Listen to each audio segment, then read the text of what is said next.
Welcome back to the deep dive. We're here to help you cut through the noise and get to the core of something interesting fast. Hmm. Today, we're plunging into a text that has definitely sparked a lot of conversation and maybe a bit of controversy too. Hmm. Robert Greene's The 48 Laws of Power. It's a book that takes lessons from history, and applies them to this timeless idea of influence and control. Yeah, absolutely. We've dug into excerpts, and our mission today is really to unpack some of the most, well, potent insights. See the tactics and strategies it lays out. Right. And look, this isn't about saying these ideas are good or bad. It's about understanding them as they're presented in the book, seeing how they played out historically and what they might mean now. That's exactly right. The book views power not just as, having a title or formal authority. It sees it as this constant, often hidden negotiation, Moving under the surface. pretty much, Yeah. in everyday interactions. It's less about brute strength and more about strategic maneuvering, Hmm. anticipating moves, understanding human psychology. Wow. Think of it like trying to navigate the really complex, sometimes treacherous social world of an old royal court, or maybe a modern political arena. It's presented as a kind of perpetual civilized war, Wow. Civilized war. where observation and maybe a bit of cunning are your best weapons. We're going to look at how the book boils these down into specific laws. Okay, let's get into some of these laws then. We can start with a big theme that runs through the whole book. Huh. The absolute importance of controlling perception and appearance. Hmm. The book basically argues that how people see you often becomes the reality they act on. It doesn't matter as much who you genuinely are. Absolutely. Yeah. And the first law we hit here is probably one of the most famous ones, almost a cautionary tale, really. Which is? Law 1, never outshine the master. Okay, this one feels kind of intuitive, right? Yeah. But the book pushes it. It's not just be humble. It's actively make sure the people above you feel secure, feel superior. Right. Your talents, your successes, they should never cast a shadow that makes your boss or whoever feel insecure. The classic story, it's almost tragic, that Greene uses is Nicolas Fouquet.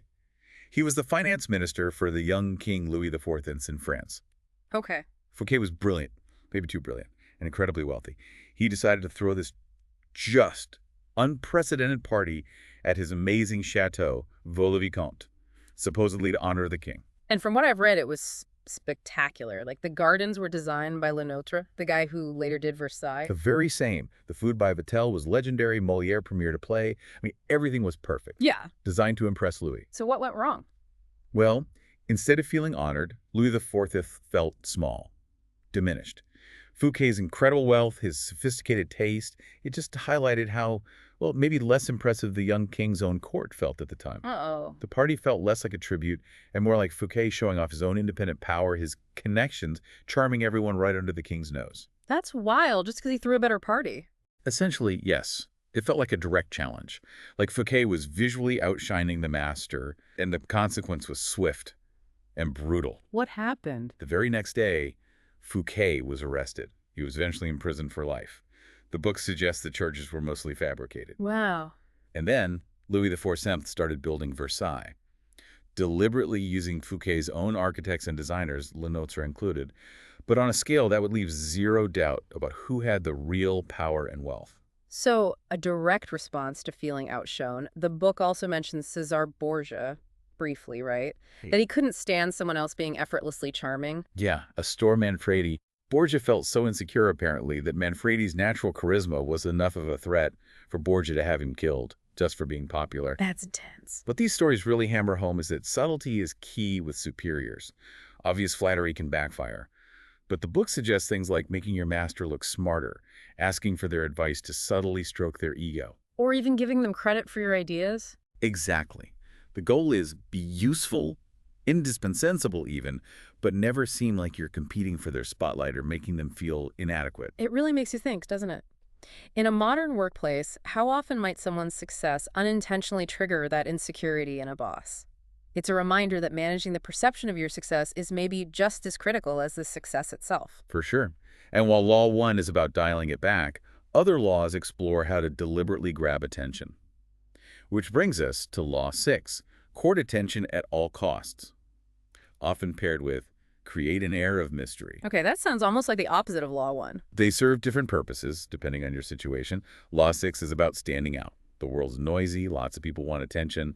So the book says you need a distinctive image. Don't be afraid of a little controversy if it gets people talking. And then keep them guessing. Intrigue them. Exactly. The example used is Mata Hari in early 20th century Paris. She wasn't necessarily the best dancer, maybe not the most beautiful woman there, but she was a master of crafting a persona, an air of mystery. Right, she had all those stories about her origins. Exotic places, sacred dances. Constantly changing stories. Dutch Java, India, tales learned in secret temples. Her dances were unique, suggestive, often leaving things to the imagination. Her look, her costumes, always evolving. So she wasn't just selling a dance performance. No, she was selling an enigma. People couldn't stop talking about her, speculating. Where was she really from? What was her secret? Journalists compared her to goddesses. Her name and this aura of mystery were everywhere, even if people hadn't actually seen her dance. It's like she became this cult figure because nobody could quite pin her down. That lack of clarity made her magnetic, desirable, gave her a kind of power, especially for a woman back then. Until, well... Until that same mystery maybe worked against her when the spying accusations came up. But the principle holds. In a world where everything seems overshared, enigma is powerful. What you don't reveal can be as compelling as what you do. Keeping people guessing maintains their interest. You see that today, right? Social media is all about curated images. People use appearance, selective sharing, even deliberate ambiguity to create a persona, that sense of mystery. What draws your attention online? Often it's someone you can't quite figure out completely. Definitely. And another fascinating law tied to perception is Law 30. Make your accomplishments seem effortless. Ah, the sprezzatura idea, almost. Hiding the effort. Exactly. The book argues you should conceal the toil, the practice, the clever tricks behind your skills. When you make hard things look easy, it creates this illusion of incredible, almost godlike power. Like Houdini. Houdini is the perfect example of the book. He advertised his escapes as literally impossible, and when he performed them, getting out of handcuffs, straitjackets, water tanks, he did it with this apparent ease. Grace, even. But it wasn't easy at all. Not even close. Behind the scenes, it was relentless work. Constant practice, studying locks, sleight of hand, incredible physical control over muscles, breathing. He even trained himself to swallow and regurgitate keys. That's dedication. And he managed the perception, too. Like that story where he let a rival, Carr, think he knew the code to some cuffs, but Houdini secretly changed it during a struggle. Made Carr look foolish, and Houdini seem inexplicably brilliant. So the lesson is, sweat in private, shine in public. Pretty much. The book says revealing the effort demystifies your skill. It makes it seem like anyone could do it with enough work. You lose the magic, the awe that comes from apparent effortlessness. Have you ever seen someone do something really difficult? A musician, an athlete, a colleague in a crisis, and they just make it look easy. What impact did that have? It usually makes you admire them more, right? Makes them seem more capable. Definitely elevates them. Okay, so moving from perception to more strategic interaction. Maneuvering. The book gets into some powerful, maybe uncomfortable ways to control dynamics. Like Law 8. Make other people come to you. Use bait. Exactly. This is all about controlling the initiative. You're strongest when your opponent or whoever you're dealing with has to react to your moves. When they have to enter your space, play on your terms. And you lure them in with bait? Often something they really want. Napoleon's escape from Elba is one example. He didn't just sneak back. He timed his return, landed boldly, and marched straight for Paris. Forcing everyone else to react to him. Right. The European powers, the French army, they had to respond to his action. Support rallied to him as he advanced.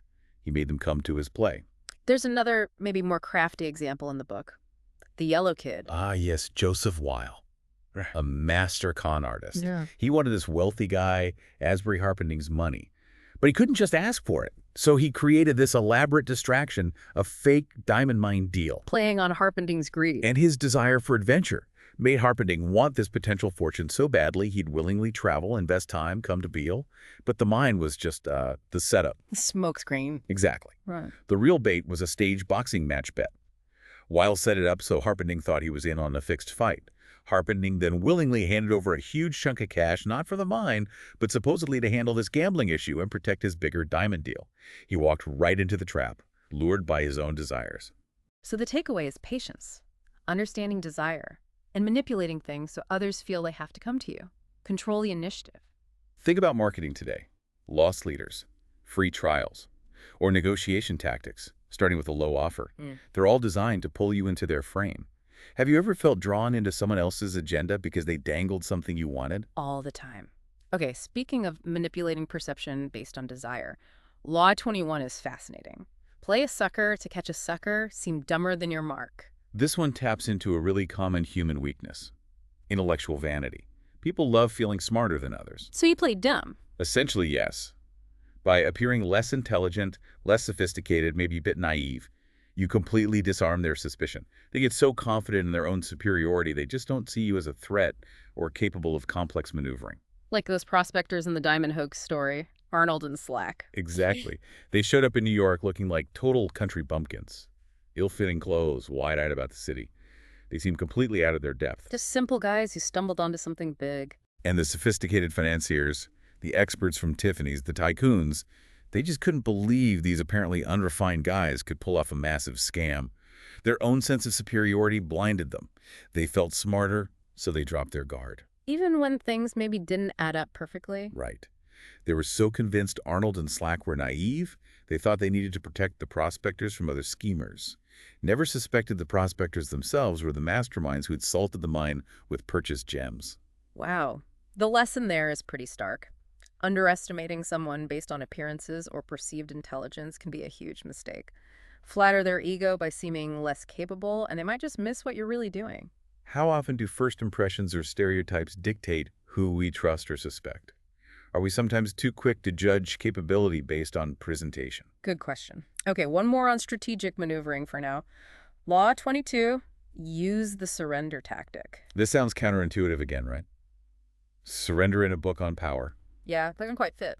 But the argument is, when you're clearly weaker, strategic surrender or even just the appearance of surrender can be way more powerful long-term than fighting a battle you know you'll lose. Yeah. Especially if you're just fighting for pride. How so? It buys you time. Time to regroup, rebuild. It also frustrates your opponent. They expected a fight, a clear victory, maybe crushing you. You deny them that satisfaction. It can turn weakness into an advantage by keeping your ultimate goals alive. The book uses Bertolt Brecht, the playwright. Yes. Testifying before the House Un-American Activities Committee back in the Red Scare days. A lot of people called before HUAC were defiant, confrontational. They refused to cooperate, refused to name names. And often got blacklisted for it. Right. Careers ruined. Brecht took a totally different approach. He seemed polite, cooperative, almost deferential. He answered questions carefully, used an interpreter which helps create space and allows for nuance, maybe evasion. Played the game. He appeared to comply, subtly frustrating them without giving them direct grounds to nail him. He didn't become a martyr. He preserved his ability to work, left the U.S. soon after, and basically outfoxed the committee by seeming to surrender while protecting his core interests. There's another brief mention, too, of Goujian of Yu, enduring humiliation to eventually win. Exactly. He surrendered after a defeat, served his rival King Fuchai of Wu for years, suffered immense humiliation, all while plotting his comeback, which he eventually achieved, overthrowing Wu. Strategic surrender bought him the time he needed. The lesson seems to be know when to pick your fights. Sometimes seeming to comply or back down isn't weakness, it's a calculated move to protect your long-term game. When have you seen a situation where backing down was actually the smarter play? Not giving in, but strategically retreating to fight another day on better terms. It takes real calculation. It really does. Okay, let's shift to avoiding pitfalls. The book points out dangers even in seemingly normal interactions. And Law 10 really stands out here. It sounds harsh. Infection. Avoid the unhappy and unlucky. Yeah, that sounds pretty cold. It is. And the book presents it as, well, maybe a necessary harshness for self-preservation. The core idea is that negative emotions, misery, misfortune, they're contagious, like an infection. So people who are constantly in drama. Or just seem plagued by bad luck. The book argues they can drag you down with them. No matter how good your intentions are, trying to save them can pull you into their vortex. The example is Lola Montes, the dancer and courtesan. Yes, she was charismatic, beautiful, drew powerful men like moths to a famed journalist Alexandre Dujarrier, even King Ludwig of Bavaria. But she was also unstable. Highly unstable, volatile, surrounded by chaos. And the men who got emotionally involved, who tried to help her out of pity or love, they got sucked into her drama. The book links these involvements to their ruin, loss of status, even death in Dujaria's case, killed in a duel related to her. Her problems were too deep, and trying to fix them just entangled her helpers. So the warning is, be careful who you associate with, especially people perpetually in crisis. The book frames it that way. Be wary of becoming emotionally entangled, especially out of pity, with people who seem like centers of perpetual negativity or misfortune. Protect your own state, your own trajectory. Have you known people like that, where their negative energy just seems to pull everyone around them down? It's a tough dynamic. It really is. Yeah. Okay, next, Law 36. Disdain things you cannot have. Ignoring them is the best revenge. So if you can't get something, just act like you don't want it. More than that, act like it's beneath you, irrelevant. The idea is that giving attention, even angry, frustrated attention to something you can't have, or to an opponent blocking you, actually gives them power. You validate their importance by reacting. The example is Henry VIII and his divorce. Exactly. He desperately wanted a divorce from Catherine of Aragon. The Pope, Clement VII, refused. Henry couldn't force him and Priscilla. The Pope held that specific power, arguing, threatening, pleading.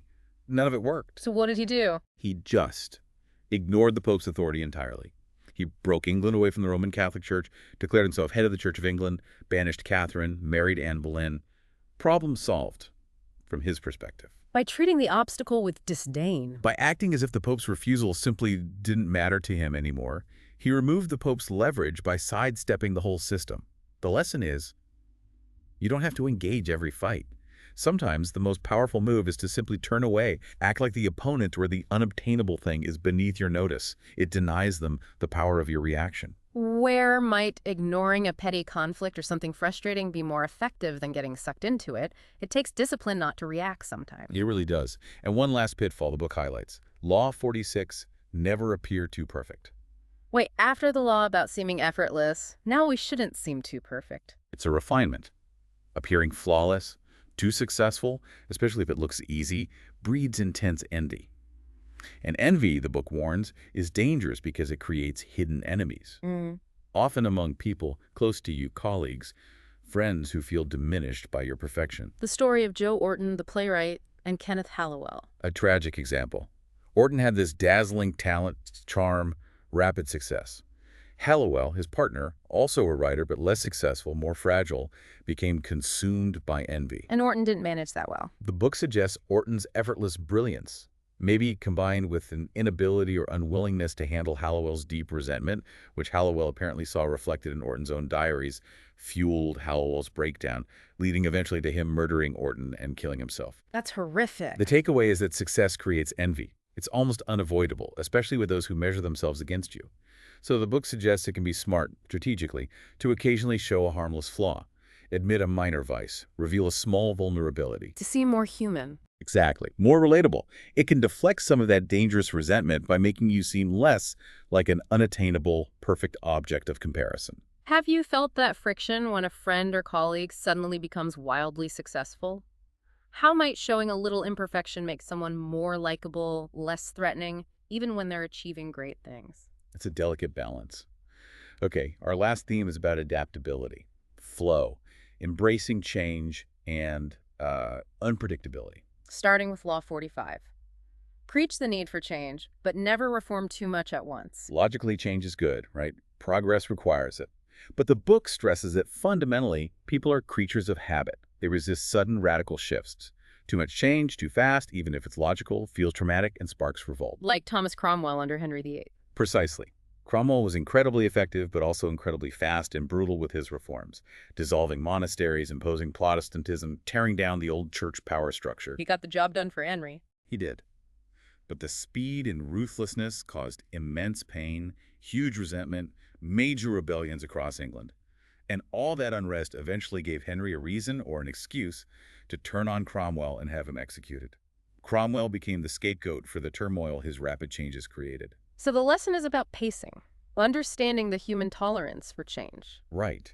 Even good ideas, if pushed too hard too fast, can backfire because people feel overwhelmed or their traditions disrespected. The book suggests framing changes as improvements on the past or introducing them gradually. Give people time to adapt. Think about big changes you've seen at work or in society. Were they smooth or chaotic? Why? Was the pace a factor? Often it is. And finally, Law 48. Assume formlessness. This sounds almost mystical. Be like water. Kind of. It's about avoiding rigid plans, fixed strategies, even a fixed identity that people can easily grasp.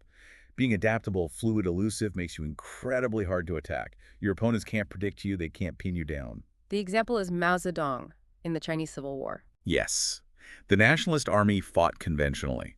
Fixed positions, predictable movements, like old European armies, Standard tactics. whereas Mao's forces used fluid, dispersed guerrilla tactics. They were constantly shifting, showing up unexpectedly, refusing to hold ground just for the sake of it. They'd encircle the enemy in unpredictable ways. The book calls it a jigsaw pattern, influenced by the game Go, not linear chess. Making it impossible for the nationalists to anticipate or defend effectively. Exactly. Even though the Nationalists were often larger and better equipped, this formless strategy completely disoriented them, leading to their collapse. The principle is, in a dynamic world, flexibility is power. Don't be rigidly tied to one plan, one position, one way of being defined. And taking nothing personally helps maintain that. The book suggests it does. Emotional reactions give you a definite shape, reveal vulnerabilities. Formlessness requires a certain detachment. How can being more adaptable, less predictable in your own life help navigate challenges? Does being too rigid make you brittle? That's the core idea.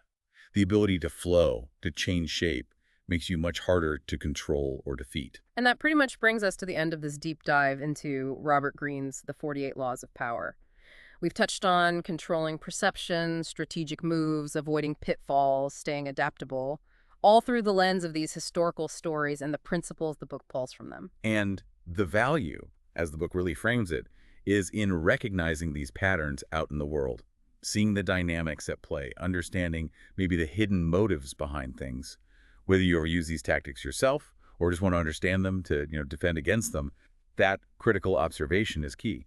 So here's a final thought to maybe mull over after hearing about these laws. Given these powerful dynamics of strategy, perception, maneuvering that the book lays out, how much of what you see every day in politics and business, maybe even in your own relationships, is truly spontaneous? And how much might be carefully calculated moves, maybe based on principles just like these? It's definitely something to think about. Thanks for joining us for this deep dive. Don't forget to subscribe to the Next Thought podcast